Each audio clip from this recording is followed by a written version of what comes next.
Hello and welcome to this month's video. I'm Socially Lissy and today we're going to be diving into some old dress designs I did for a grade 12 studio art class where I rushed because younger Lissy needed to get the project in and it was the end of the semester, so kind of rushed it. Did a whole bunch of Pokemon dress designs with zero references. Many weren't colored or colored in properly, and they didn't really take on too many actual elements of the Pokemon designs themselves. First up, we have Gardevoir.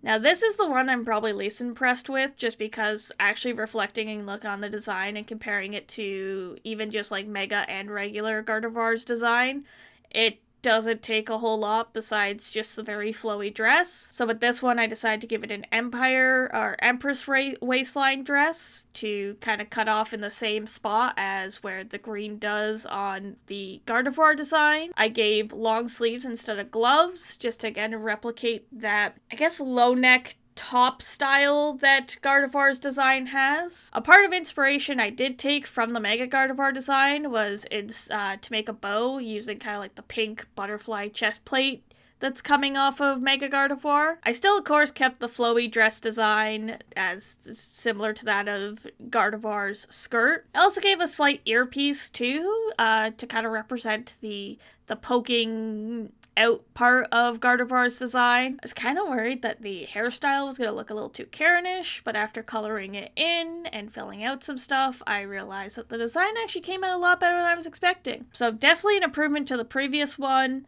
Loved it. Amazing.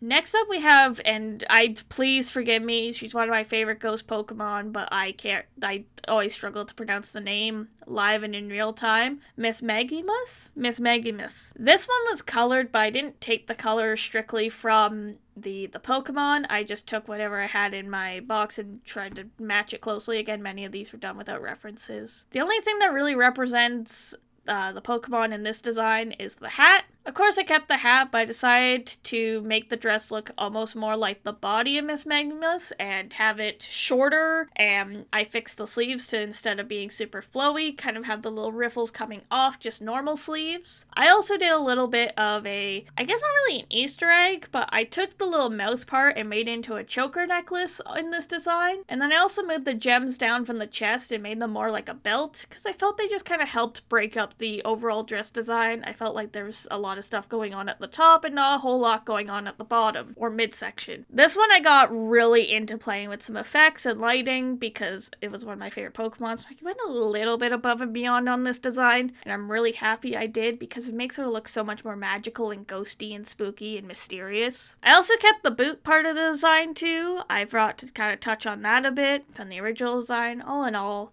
I think it came out really nice and still very ghosty. Now with Sylveon.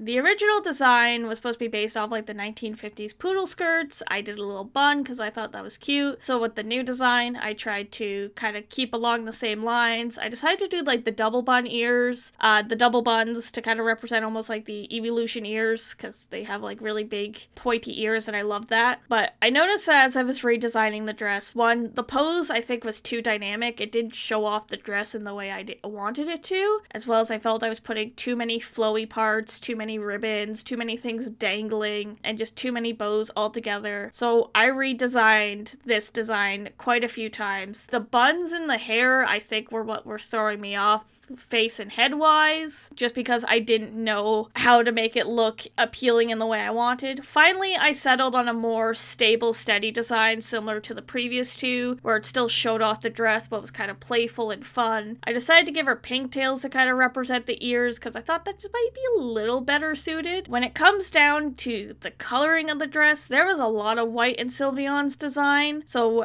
when I went through the coloring phase of everything, well, it was coming out almost like exactly like Sylveon's design. I decided I was going to add some blue to the bodice just to help break it up a bit, just because it needed that. And I also removed a lot of ribbon elements to help make it not look too busy or too all over the place. And I also gave her boots because I thought those were fun and cute.